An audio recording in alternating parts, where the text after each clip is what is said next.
Good evening to all. I hope my voice is clear to you and the content is also visible.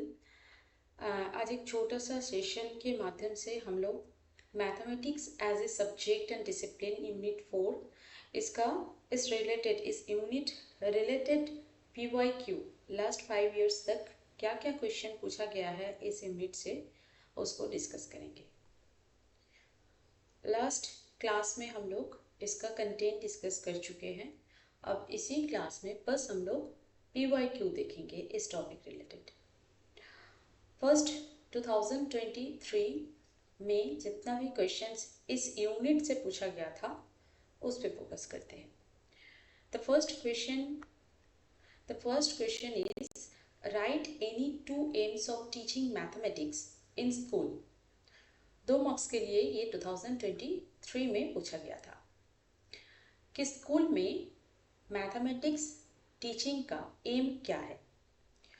The AIIMS of teaching mathematics in school include developing logical and analytical thinking in students. ये हम देखे हैं कि mathematics का basic जो M होता है, mathematics subject को स्कूल करिकुलम में रखने का सबसे जो फाउंडेशनल ऑब्जेक्टिव है वो क्या है कि बच्चों के अंदर लॉजिकल और एनालिटिकल थिंकिंग को, तार्किक और विश्लेषण करने का जो एबिलिटी है, ये जो सोच है, इसको डेवलप करने के लिए मैथमेटिक्स सब्जेक्ट को स्कूल करिकुलम में रखा जाता है। तो ऐसा भी नहीं है कि बस वो उसका एनालिटिकल पावर आ जाए और बात वहीं पे सीमित हो जाए, ऐसा भी नहीं है। रियल लाइफ सिचुएशन में उस एनालिटिकल थिंकिंग को अप्लाई करना भी मैथ्स सिखाता है। तो ये एक आपका एम हो जाता है मैथमेटिक्स सब्जेक्ट को स्कूल में पढ़ाने का कि वो बच्चों के अंदर लॉजिकल और एनालिटिकल थिंकिंग को डेवलप कर पाए और उसका जो प्रैक्टिकल एप्लीकेबिलिटी है उसको भी बच्चों के अंदर ग्रो अप करवा सके। और क्या है, साथ ही साथ किसी भी प्रॉब्लम को सॉल्व करने का जो स्किल है उसको भी आप इनकलकेट कर सकते हैं थ्रू मैथमेटिक्स टीचिंग, है ना। न्यूमेरिकल एबिलिटी को भी आप ग्रो करवा सकते हैं। Counting, number related ideas, numbers को लेके हम क्या क्या सोच सकते हैं, कहाँ कहाँ पे इसको अप्लाई कर सकते हैं, ये सारी चीज़ें मैथ्स से हमको सीखने को मिलता है। तो बेसिकली बहुत सारे सब्जेक्ट, अब मान लीजिए साइंस, टेक्नोलॉजी, मेडिसिन, ऐसे बहुत सारे जो हायर स्टडीज़ में हम देखे हैं सब्जेक्ट्स है जिसका बेस बन जाता है मैथमेटिक्स। तो आप इसको 2 तरीके से ऐसे देख सकते हैं। एक तो है बच्चों के अंदर लॉजिकल और एनालिटिकल जो थिंकिंग है उसको डेवलप करना, इसका एक उद्देश्य है, और उसके साथ साथ उसको रियल लाइफ सिचुएशन में अप्लाई करने का एबिलिटी बिल्ड अप करता है मैथमेटिक्स जैसे सब्जेक्ट। और दूसरी बात, हर स्टूडेंट के अंदर प्रॉब्लम सॉल्विंग स्किल को डेवलप करना, नंबर को पहचानना, नंबर रिलेटेड लॉजिक को समझ पाना और उसको अप्लाई करने का एबिलिटी, इसको भी एनहांस करता है। और साथ ही साथ बहुत सारे सब्जेक्ट्स जो हायर स्टडीज़ में हमको मतलब देखने को मिलता है, साइंस के अंदर बहुत सारे डिवीज़न है सबका, और उसके साथ टेक्नोलॉजी का फाउंडेशनल जो नॉलेज है वो हमको मैथमेटिक्स सब्जेक्ट से मिलता है। तो इस क्वेश्चन को आप इसी तरीके से आंसर दे सकते हैं, ठीक है। नेक्स्ट क्वेश्चन है, mention any 2 relationships of mathematics and language. Mathematics के साथ लैंग्वेज का संबंध क्या है। 2 रिलेशनशिप आपको मेंशन करना है। 2 मार्क्स के लिए ज़्यादा कुछ लिखने का ज़रूरत नहीं है। अब बस इतना बता सकते हैं कि विदाउट लैंग्वेज आप मैथ्स को आप यूनिवर्सली रिप्रेजेंट नहीं कर सकते हैं, क्योंकि लैंग्वेज के माध्यम से ही मैथ्स का जितने भी आइडियाज़ है उसको हम एक्सप्रेस करते हैं। डेफिनेशन, थ्योरम, रीजनिंग, फॉर्मूला, ये सारी चीज़ें आप लैंग्वेज के थ्रू ही एक्सप्रेस करते हैं। और दूसरी ओर मैथ्स का जितने भी कंसेप्ट है, मैथ्स का आइडियाज़ है, उसको समझने के लिए आपका लैंग्वेज स्किल स्ट्रांग होने का ज़रूरत है। तभी आपके लिए मैथ्स का, मान लीजिए एक प्रॉब्लम है, ठीक है, उसको अगर आप सही से रीड नहीं कर पाते हैं, सही से उसको रीड करके उसका मतलब नहीं निकाल पाते हैं, तब आपके लिए वो प्रॉब्लम बहुत प्रॉब्लमेटिक बन जाता है। मैथ्स का प्रॉब्लम आप सॉल्व करना तो दूर की बात, आपको समझ में नहीं आता है। तो इसीलिए दोनों एक दूसरे के ऊपर डिपेंडेंट है। विदाउट लैंग्वेज मैथमेटिकल आइडियाज को आप रिप्रेजेंट नहीं कर सकते हैं, और दूसरी ओर आपका अगर लैंग्वेज स्किल स्ट्रांग नहीं होगा तो आपको मैथ्स का प्रॉब्लम समझ में नहीं आएगा। ठीक है, तो इसको आप ऐसे रिप्रेजेंट कर सकते हैं। Next question, briefly discuss the aesthetics in mathematics. ये 5 मार्क्स के लिए पूछा गया था 2023 में, कि ये थोड़ा दूसरे टाइप का क्वेश्चन है। इसको आपको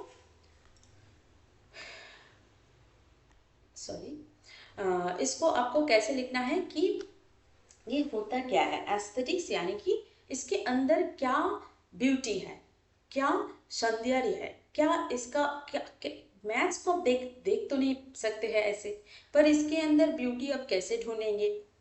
आप ढूंढ सकते हैं इसका मैथ्स का ब्यूटी यहाँ पे कि इसका जो आइडियाज है, इसके अंदर बहुत सारे पैटर्न्स है, उसको अगर आप समझेंगे तब आपको मैथ्स के अंदर इसका जो इसके अंदर जो ब्यूटी है, तब आपको ये चीज़ें देखने को मिलेगा। कैसे देख पाएंगे इसके अंदर जो पैटर्न है, कैसे समझेंगे? जब मैथ्स का एक प्रॉब्लम मान लीजिए बहुत इजी है, आप बहुत आसानी से उसको शॉर्ट आउट कर सकते हैं, उसको सॉल्व कर सकते हैं, और उसका जो स्टेप्स है बहुत क्लियर है, उसको देख के कोई भी उसको समझ जाते हैं। अच्छा, इसका कंक्लूशन, इसका जो रिजल्ट है, मतलब एक प्रॉब्लम का जो सॉल्यूशन है, वहाँ तक पहुँचने का जो पैटर्न है, वो पैटर्न कोई भी देख के अगर समझ जाते हैं, तब हम मानते हैं कि हाँ, यहाँ पे इसका ब्यूटी छुपा हुआ है। जो उसको बहुत जल्दी समझ लेते हैं, तब उसको मज़ा आ जाता है कि हाँ, इसका जो पैटर्न है ये बहुत इजी है, क्लियर है और बहुत सिंपल है। तभी आप उसको इसके अंदर इसका ब्यूटी को आप डिस्कवर कर सकते हैं।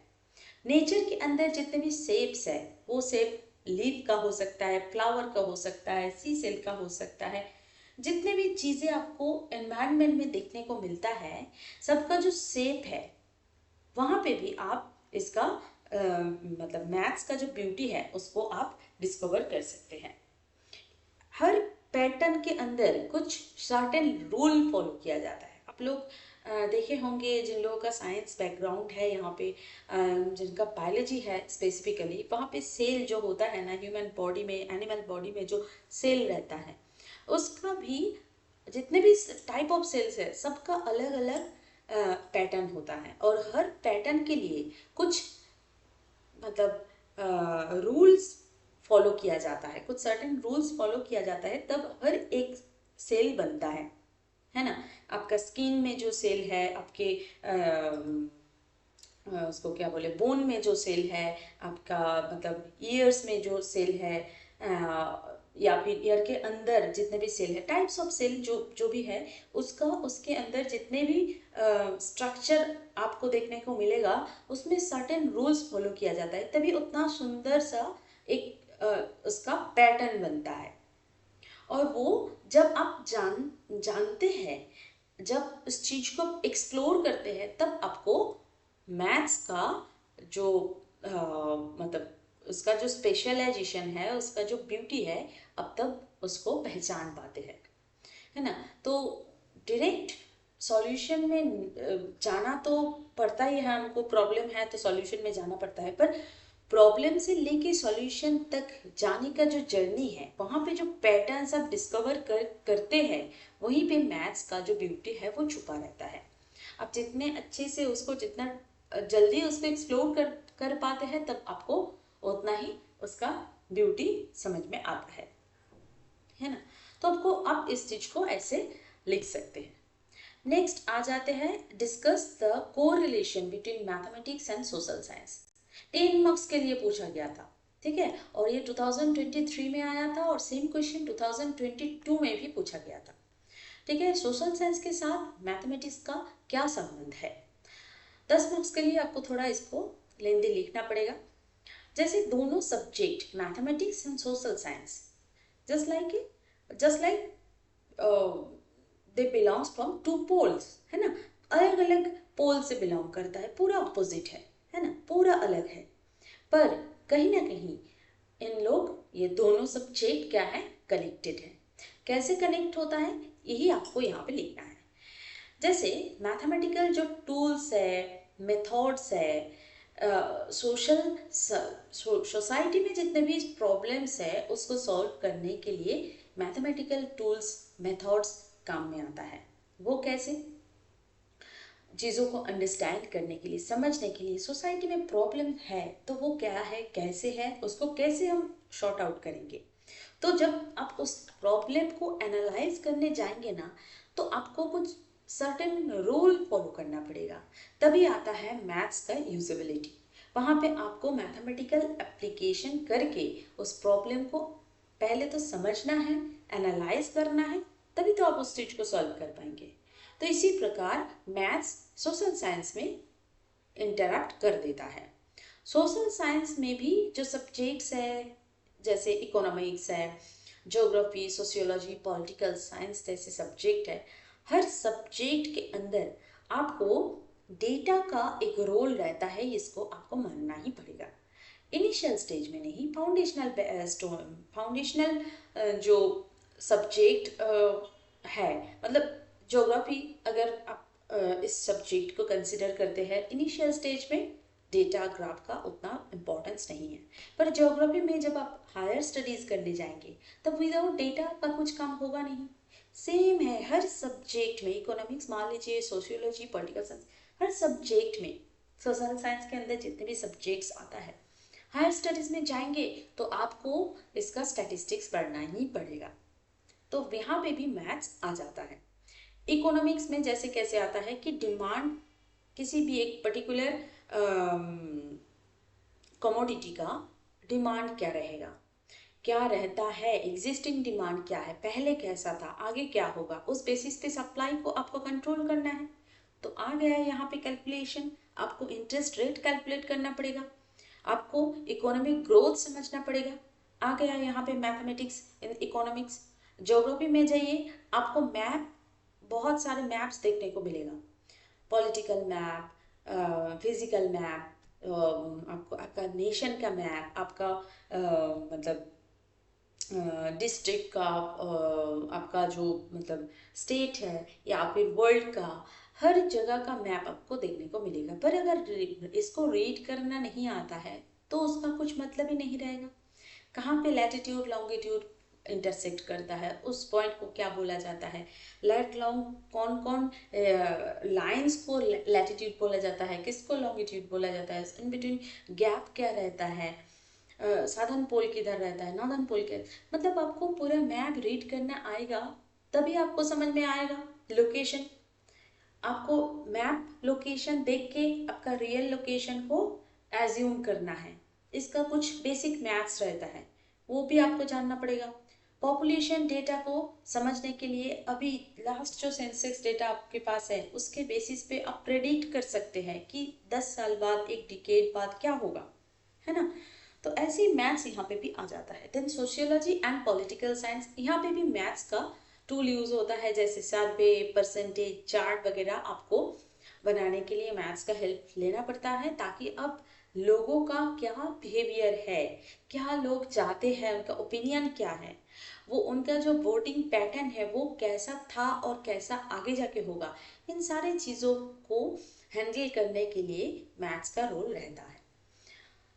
और साथ ही साथ अगर हायर स्टडीज में चले जाए सोशल साइंस में, रिसर्च लेवल पे, तब भी आपको डेटा कलेक्ट करना, डेटा को ऑर्गेनाइज करना, डेटा को सही तरीके से इंटरप्रेट करना, इन सारी चीज़ों में मैथ्स का बहुत बड़ा एक रोल रहता है। जितना आपका प्रिडिक्शन एक्यूरेट होगा, उतना आपका रिसर्च वर्क जो है उतना ही वो सक्सेसफुल होगा। फॉर एग्जाम्पल, जब पॉपुलेशन सेंसस चलता है तब हर इंडिविजुअल का एज, इनकम, एजुकेशन लेवल, सारी चीज़ें हम डेटा कलेक्ट करते हैं और उसको एनालाइज करते हैं कुछ बेसिक मैथमेटिकल टेक्निक्स के द्वारा, है ना। और उसके बाद हम गवर्नमेंट को देते हैं वो डेटा। उसके बेसिस पे गवर्नमेंट प्लान बनाते हैं, हर सेक्टर के लिए, हर सर्विस के लिए अलग अलग प्लान बनाया जाता है, ठीक है।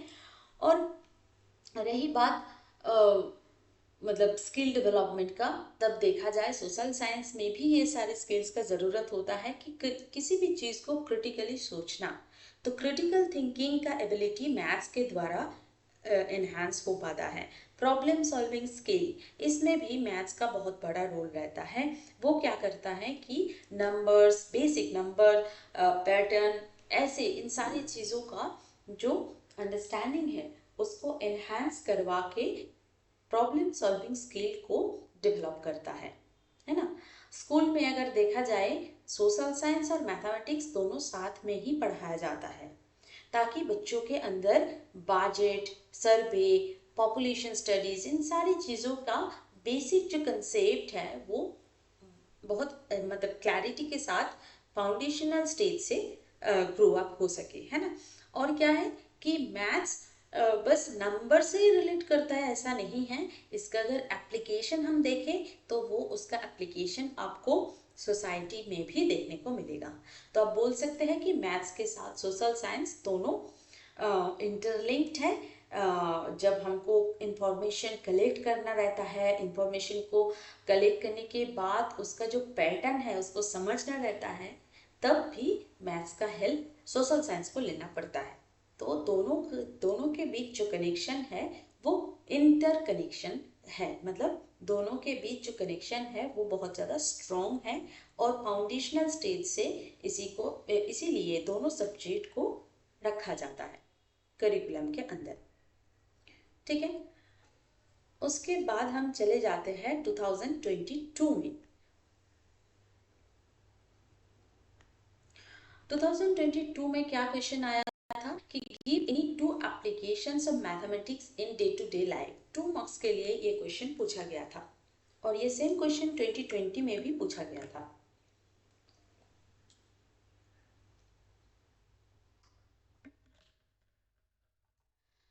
जैसे मैथमेटिक्स क्या है, हर रोज का हमारा जो मतलब रोज का, जैसे आपको मार्केट जाना रहता है, उसके लिए कुछ बजट हम फिक्स करके रखते हैं कि इतना पैसा हम अ, हमारा जो मतलब डेली एक्सपेंडिचर है उसमें खर्चा करेंगे।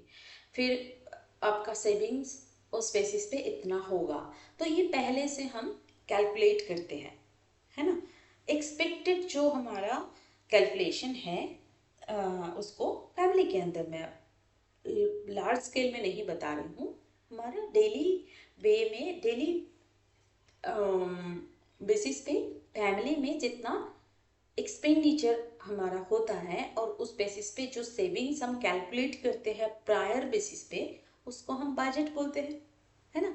तो ऐसी बजटिंग में मैथ्स का रोल बहुत ज़्यादा रहता है। ये किस चीज़ में हेल्प करता है?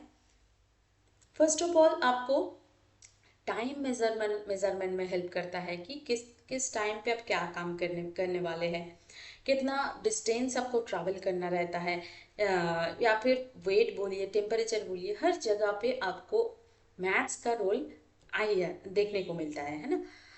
सिंपल एक्टिविटी जैसे कुकिंग, शॉपिंग, ट्रैवलिंग, ये सारी चीज़ों में मैथ्स का स्किल अगर जितना स्ट्रॉन्ग होता है उतना ही आप स्मार्टली वर्क कर सकते हैं। या फिर जो डेली डिसीशन मेकिंग, यानी कि आप मान लीजिए आपको ऑफिस जाना है, आपको ऑफिस जाने में ट्रैवलिंग में आपको इतना पैसा खर्चा होता है, पर आप देखे हैं आपका जाने का जो रूट है वो 2-3 रूट है। आपको डेली बेसिस पे डिसीजन लेना पड़ता है, इस रूट से अब जाएंगे ना दूसरे रूट से जाएंगे, और वो प्रॉम्प्ट डिसीजन आपको लेना पड़ता है। तो जो आपके लिए सबसे ज़्यादा सस्ता होता है, सबसे ज़्यादा टाइम कम लगता है, और सबसे ज़्यादा आपको मतलब हैरेसमेंट सबसे कम होता है, आप बहुत अच्छे से आराम से ऑफिस जा सकते हैं, ऐसा वाला रूट चूज करते हैं आप, है ना। तो डेली बेसिस पे आपको ये डिसीजन लेना पड़ता है। तो इसमें भी जब आप डिसीजन लेते हैं डेली बेसिस पे, तब भी आपको क्रिटिकली सोचना पड़ता है। यहीं पे तो सोच आ जाता है क्रिटिकल थिंकिंग का, और तभी मैथ्स आ जाता है ना। तो ऐसे आप इसको लिख सकते हैं daily day to day life में मैथ्स का एप्लीकेशन। नेक्स्ट है discuss the relationship of mathematics with other subjects. Other subject के साथ मैथमेटिक्स का मतलब रिलेशनशिप क्या है, ये 2019 में भी पूछा गया था। सेम क्वेश्चन 2 मार्क्स के लिए पूछा गया था।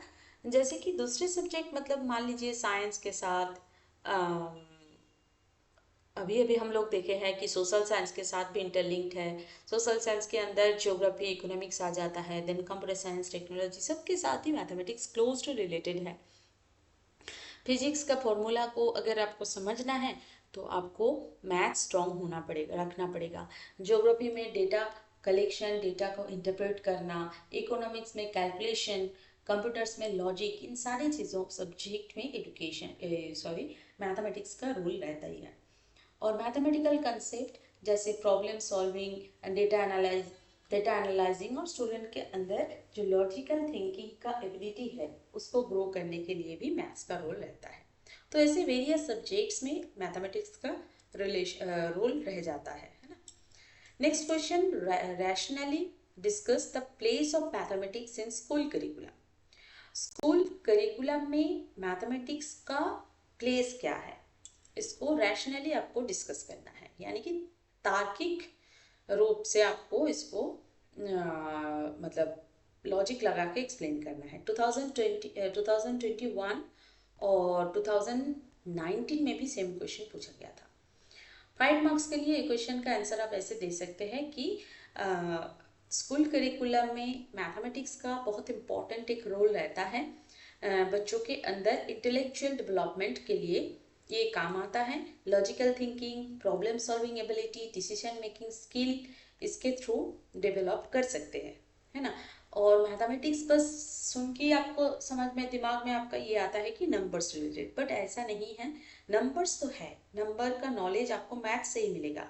उसके साथ साथ पैटर्न को समझ पाना, ऑब्जेक्ट के बीच क्या रिलेशन है उसको एक्सप्लोर करना, डेली लाइफ में क्या पैटर्न फॉलो होता है सोसाइटी के अंदर, क्या स्ट्रक्चर है सोसाइटी में, सब कुछ समझने के लिए आपको मैथ्स का रोल रहता है, क्योंकि क्रिटिकली आपको सोचना रहता है। और क्या है, ये बहुत सारे सब्जेक्ट के साथ इंटरलिंक्ड है। Science, economics, geography, computer science, technology, सबके साथ ये इंटरलिंक्ड है। सबका एक फाउंडेशन सब्जेक्ट जैसे काम करता है मैथमेटिक्स। डेली लाइफ में भी इसका बहुत सारे यूजेस है, जैसे बजटिंग में, time management, shopping, cooking, travelling में इसका काम आता है। तो बच्चों को समझाने के लिए, इस मतलब चीज़ों का एप्लीकेशन समझाने के लिए स्कूल करिकुलम में मैथ्स को रखा जाता है। डिसिप्लिन, एक्यूरेसी और क्लैरिटी ऑफ थॉट, इसके लिए भी मैथमेटिक्स का रोल रहता है। और स्कूल करिकुलम के अंदर स्कूल करिकुलम के अंदर इसको क्यों रखा जाता है, ताकि आप हायर स्टडीज़ में जब जाते हैं तब आपका फ्यूचर करियर का बहुत सारे अपॉर्चुनिटी आपको मिलता है, बहुत सारे डोर्स ओपन हो जाते हैं इसके माध्यम से, इस सब्जेक्ट के माध्यम से। तो इसीलिए एकदम फाउंडेशन से मैथ्स में स्ट्रॉन्ग होना ज़रूरी है। इससे कॉन्फिडेंस भी बिल्डअप होता है और प्रैक्टिकली वो प्रॉब्लम को फेस करने के लिए एबल बन जाते हैं। तो इसी प्रकार से मैथमेटिक्स स्कूल एजुकेशन का एक बहुत इम्पोर्टेंट रोल प्ले करता है, और बच्चों का एकेडमिक सक्सेस भी लाता है, और साथ ही साथ लाइफ का जो जितने भी स्किल्स है उसका भी एक बेस बन जाता है। ठीक है। नेक्स्ट 2021 में क्या क्वेश्चन आया था? State 2 objectives of teaching mathematics in school education.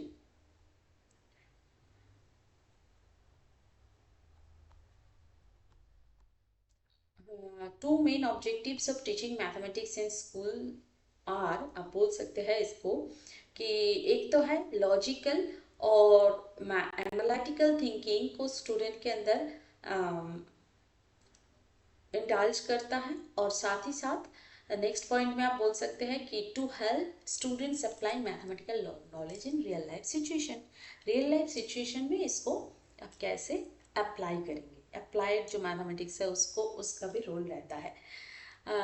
मतलब बच्चों के अंदर प्रॉब्लम सॉल्विंग स्किल को इम्प्रूव करना, और साथ ही साथ एकेडमिक सक्सेस को लाना, और एवरीडे चैलेंज को फेस करने का एबिलिटी को डेवलप करना। नेक्स्ट क्वेश्चन 2020 में देखिए, 21 में और भी जो क्वेश्चन आया था मैं यहाँ पे मेंशन कर दी हूँ। ये वाला क्वेश्चन रिपीट हुआ था, और ज़्यादा क्वेश्चन मैथ से नहीं आया था, ये 3 क्वेश्चन आया था, ठीक है। ये नंबर 4 क्वेश्चन के पास में मैं मेंशन कर दी हूँ, ठीक है। ये वाला क्वेश्चन और ये 3 क्वेश्चन पूछा गया था 2021 में। और 2020 में ये क्वेश्चन पूछा गया था, right the names of 2 mathematics of ancient India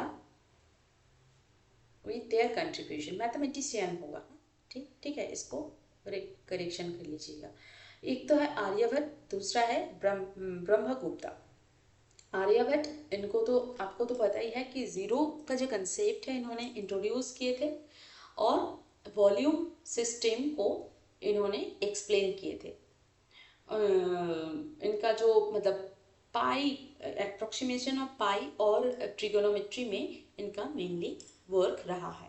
और दूसरा ब्रह्मगुप्ता जो थे, इन्होंने जो जीरो को ऑपरेट करने का जो रूल है, नेगेटिव नंबर्स रिलेटेड जो रूल है उसको डेवलप किए थे। अलजेब्रा और ज्योमेट्री में भी इनका कंट्रीब्यूशन रहा है, ठीक है। तो ये लास्ट 5 इयर्स में इस यूनिट से इतना सारा क्वेश्चन पूछा गया था। आप लोग पहले कंटेंट को देख लीजिए, उसके बाद ये PYQ एक बार देख लीजिएगा। एग्ज़ाम के पॉइंट ऑफ व्यू से ये भी इम्पोर्टेंट है, ठीक है। आज यहीं पे क्लास को मैं एंड करती हूँ। नेक्स्ट डे यूनिट 5 लेके आएंगे, कंटेंट लेके आएंगे, ठीक है। उसके बाद जैसे PYQ होता है, नेक्स्ट क्लास में PYQ होगा यूनिट 5। तब तक के लिए अच्छे से आप लोग पढ़ाई करिए, प्रिपरेशन लेते रहिए। All the best for your exam. अभी के लिए बाय, गुड नाइट।